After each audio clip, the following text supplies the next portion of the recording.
బంజారాహిల్స్ లో నిబంధనలకు విరుద్ధంగా నడుస్తున్న ఆఫ్టర్ 9 పబ్ పై దాడులు చేశారు వెస్ట్ జోన్ టాస్క్ ఫోర్స్ పోలీసులు.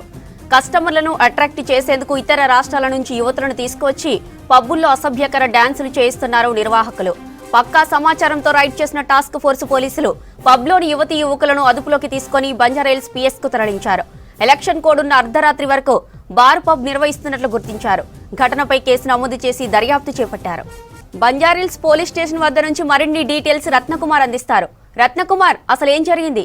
జ్యోతి, రాత్రి 12 గంటల ప్రాంతంలో బంజారాహిల్స్ పోలీస్ స్టేషన్ పరిధిలో ఉన్నటువంటి ఆఫ్టర్ 9 పబ్లో అశ్లీల నృత్యాలు చేస్తున్నారన్నటువంటి వార్త తెలుసుకున్న తర్వాత టాస్క్ ఫోర్స్ పోలీసులు బంజారాహిల్స్ పోలీసులతో కలిసి పబ్ మీద రైడ్స్ చేయడం జరిగింది. రైడ్స్ చేసినటువంటి సందర్భంలోనే అక్కడ దాదాపు 100 మంది, అందులో 40 మంది యువతులు అశ్లీల నృత్యాలు చేస్తూ కనిపించారు. వీరికి తోడు మరొక 60 మంది యువకులు కూడా పబ్లో ఉన్నారు. సో ఈ విషయాన్ని గమనించిన తర్వాత వీళ్ళందరినీ కూడా అదుపులోకి తీసుకొని బంజారాహిల్స్ పోలీస్ స్టేషన్కు తరలించడం జరిగింది.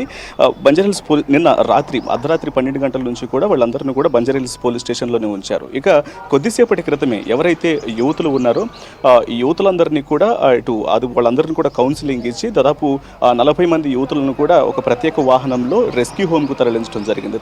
రెస్క్యూ హోమ్కు తరలించి ఇక మిగతా ఉన్నటువంటి యువకులందరినీ కూడా అందరినీ కూడా విచారించడం జరిగింది. విచారించి వాళ్ళందరికీ కూడా తగిన కౌన్సిలింగ్ ఇచ్చారు. కౌన్సిలింగ్ ఇచ్చిన అనంతరం వాళ్ళ దగ్గర ఉన్నటువంటి ప్రతి ఒక్కొక్కరి దగ్గర ఐడి ప్రూఫ్లను తీసుకొని వాళ్ళందరికీ కౌన్సిలింగ్ ఇచ్చి కూడా పంపించి వేయడం జరుగుతుంది.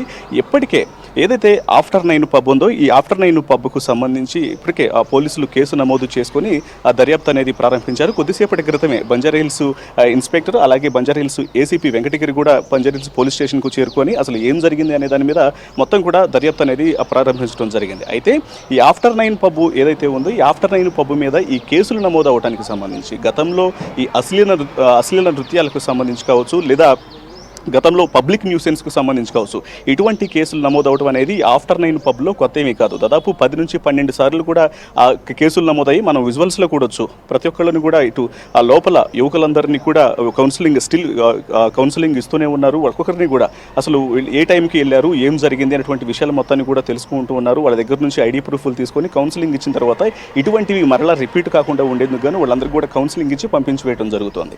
అయితే వీటికి సంబంధించి గతంలో ఈ ఆఫ్టర్ 9 పబ్కు సంబంధించినటువంటి ఓనర్స్ గతంలో ఎన్నిసార్లు హెచ్చరించినప్పటికీ కూడా వాళ్ళ తీరు మారలేదని చెప్పాలి. దాదాపు 10 నుంచి 12 సార్లు ఎన్నోసార్లు కేసులు నమోదు చేసి కఠిన చర్యలు తీసుకుంటామని, మరలా రిపీట్ అయితే కఠిన చర్యలు తప్పవని చెప్పిన తర్వాత కూడా వారు మరలా ఇటువంటి ఈ అశ్లీల నృత్యాలను ముఖ్యంగా ఇక్కడ దగ్గరలో ఉన్నటువంటి కొంత బంజారాహిల్స్ పోలీస్ స్టేషన్కు పరిసర ప్రాంతాల్లో, ముఖ్యంగా ఓల్డ్ సిటీ పరిసర ప్రాంతాల్లోని కొంతమంది అమ్మాయిలను తీసుకురావడం, అలాగే ఇతర రాష్ట్రాల నుంచి కూడా అమ్మాయిలను తీసుకొచ్చి ఇక్కడ అశ్లీల నృత్యాలు చేస్తున్నారనేటువంటి విషయాలు అనేక సందర్భాల్లో ఆఫ్టర్ 9 పబ్ నుంచి కూడా అనేక సార్లు బయటికి రావడం జరిగింది. దీనికి సంబంధించి గతంలో ఎన్నోసార్లు చెప్పుకున్నాం కూడా. కానీ ఈ యొక్క విషయాలు ఎన్నిసార్లు పోలీసులు హెచ్చరించినప్పటికీ కూడా ఈ యొక్క పబ్ యొక్క యాజమాన్యంలో ఎటువంటి మార్పు రాలేదు అనేది రాత్రి జరిగినటువంటి ఇన్సిడెంట్తో మరొకసారి వెలుగులోకి వచ్చింది. పైగా ఇప్పుడు ఆల్రెడీ ఎన్నికల కోడ్ అనేది అమల్లో ఉన్నప్పటికీ కూడా ఈ ఎన్నికల కోడ్ని కూడా వాళ్ళు బేఖాతరు చేసినట్లే తెలుస్తోంది. బేఖాతరు చేసి మరలా కూడా ఈ యొక్క అసాంఘిక కార్యకలాపాలకు సంబంధించి అశ్లీల నృత్యాలు చేయిస్తూ కూడా ఇటు ఒక న్యూసెన్స్ని అయితే తెరతీయడం జరిగింది. దీని మీద ప్రస్తుతం పోలీసులు సీరియస్గా ఉన్నారు. ఫర్దర్గా కేసును ఇన్వెస్టిగేట్ చేస్తున్నారు. మరి ఇప్పటికైనా సరే ఎన్నిసార్లు చెప్పినప్పటికీ కూడా కేసులు నమోదు చేసి హెచ్చరికలు జారీ చేసినప్పటికీ కూడా వీళ్ళు పట్టించుకోలేరు. కాబట్టి మరి ఈసారైనా కఠిన చర్యలు తీసుకుంటారా లేదా పబ్బు యాజమాన్యం మీద అనేది వేచి చూడాల్సినటువంటి పరిస్థితి ఉంది. జ్యోతి, రైట్, థ్యాంక్ యూ రత్న.